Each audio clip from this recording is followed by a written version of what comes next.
Dalam nama Bapa dan Putra dan Roh Kudus. Amin. Allah yang Maha Kuasa, Engkau telah memberi kami sabda-Mu sebagai lampu penuntun langkah kami dan obor penyuluh jalan kami. Lewat Roh-Mu yang kudus, berikanlah kami telinga yang rela mendengarkan dan hati yang ingin tahu kehendak-Mu, supaya kami dapat menikmati sukacita dalam firman-Mu. Demi Kristus, sabda-Mu yang hidup dan berkuasa, bersama Dikau dan Roh Kudus, kini dan sepanjang segala masa. Amin.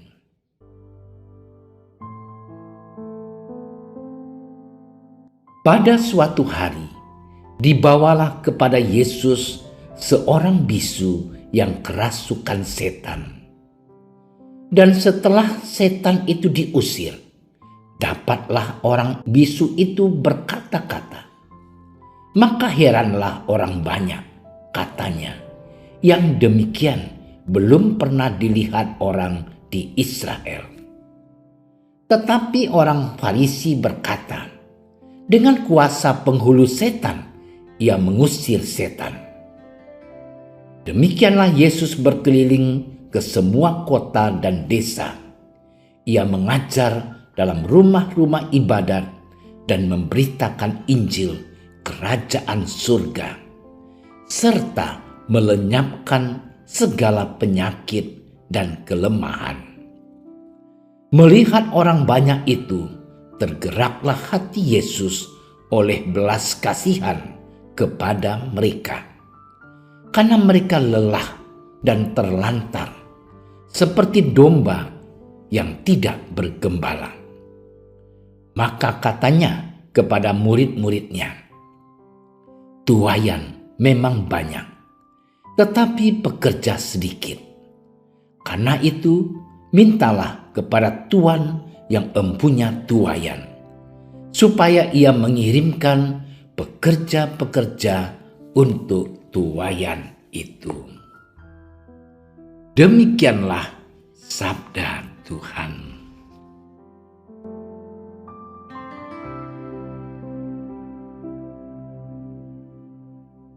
Saudara-saudariku yang terkasih dalam Tuhan Yesus Kristus, mengimani Yesus adalah suatu panggilan yang dianugerahkan kepada setiap manusia.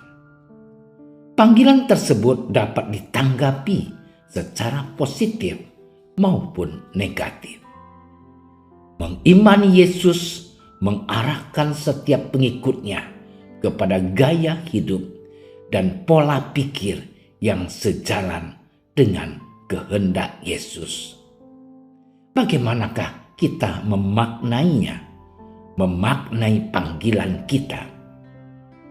Saudara-saudariku yang terkasih, perikop kitab suci yang kita renungkan bersama pada kesempatan ini terdiri dari dua kisah yang berbeda. Dalam kisah pertama, Yesus dituduh sebagai pengikut setan oleh orang-orang Farisi atas tindakan pengusiran setan yang dilakukannya untuk orang bisu. Kita tahu bersama bahwa tak sedikit orang Farisi yang menolak Yesus beserta ajaran dan tindakannya. Namun toh Yesus tidak bergeming dengan itu. Dalam kisah kedua, Yesus ditampilkan sebagai sosok yang berkeliling ke semua kota dan desa, mengajar dalam rumah-rumah ibadat dan memberitakan Injil kerajaan surga, serta melenyapkan segala penyakit dan kelemahan. Yesus tetap bekerja mewartakan kabar gembira tentang karya keselamatan Allah bagi manusia. Yesus tetap tergerak hatinya tanpa peduli apa yang dipikirkan oleh orang-orang yang menolaknya. Bagi Yesus, keselamatan jiwa-jiwa adalah prioritas utama yang harus diperjuangkan dan kelak oleh setiap pengikutnya. Maka Yesus mengundang setiap pengikutnya untuk memohon kepada Tuhan yang empunya tuayan, yaitu Bapa di surga, agar Ia mengirimkan pekerja-pekerja untuk tuayan itu. Saudara-saudariku yang terkasih, saat ini pun Yesus memanggil kita untuk ikut serta dengannya, berkeliling dari keluarga ke keluarga, dalam setiap rumah tangga dan lingkungan masyarakat, mewartakan kabar gembira kedatangan kerajaan Allah. Kerajaan Allah bukanlah sesuatu yang abstrak. Kita dipanggil untuk menghadirkan kerajaan Allah dalam hal-hal konkret yang dapat kita lakukan.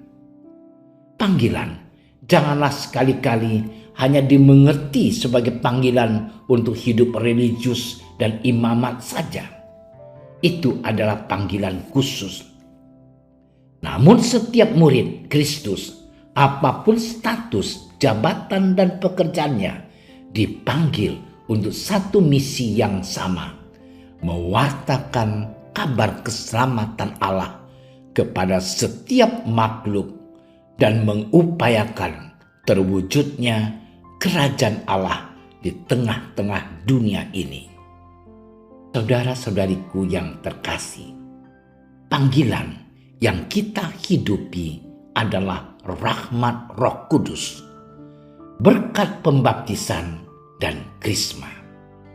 Maka saudara-saudariku, marilah kita berjuang untuk menghidupi janji-janji baptis dan krisma kita, bahwa kita akan setia mengikuti Yesus, bahwa kita akan berjuang untuk mewujudkan kerajaan Allah dalam kata dan perbuatan nyata yang baik di tengah masyarakat.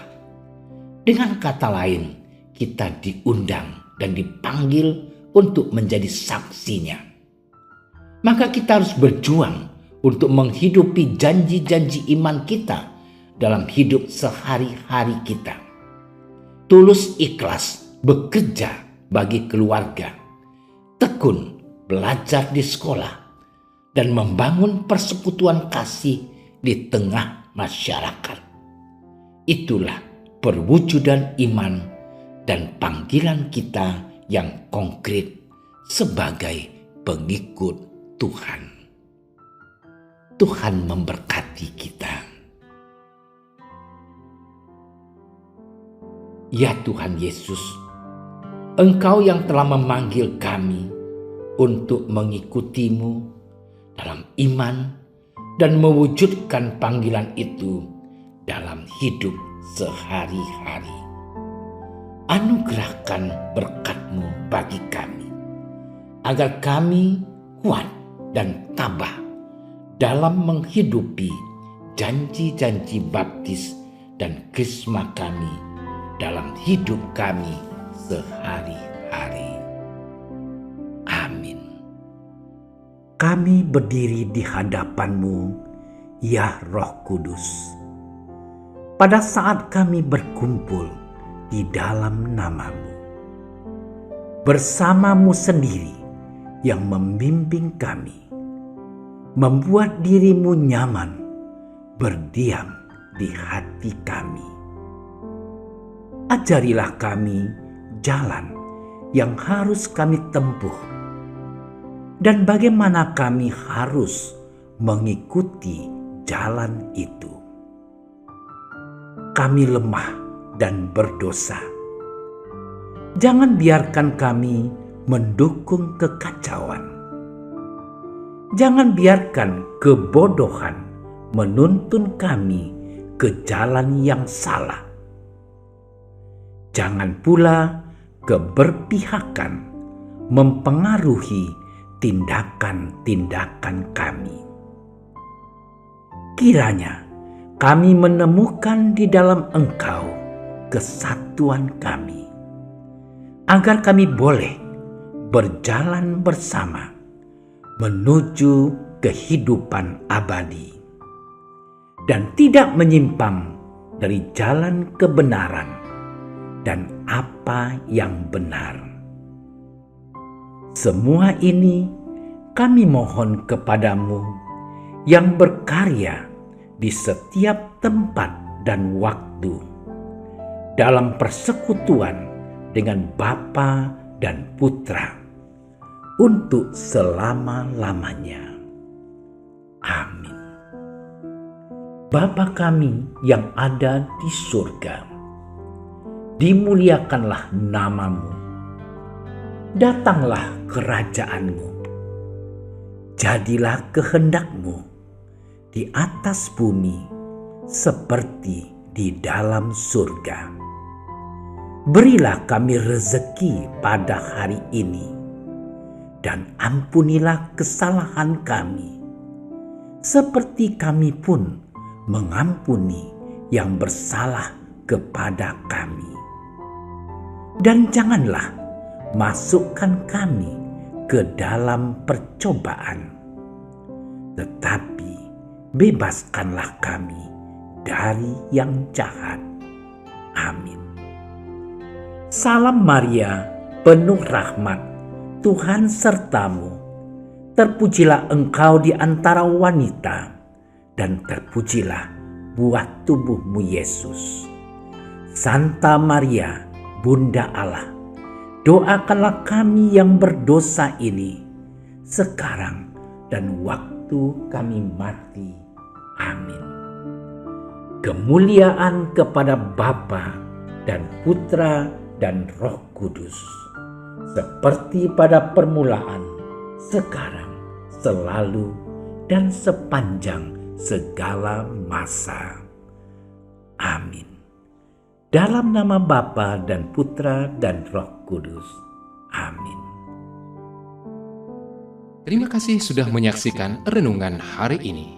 Jangan lupa like, subscribe, dan aktifkan tombol loncengnya agar Anda yang pertama mendapatkan notifikasi updatean renungan harian dari Komsos Keuskupan Padang.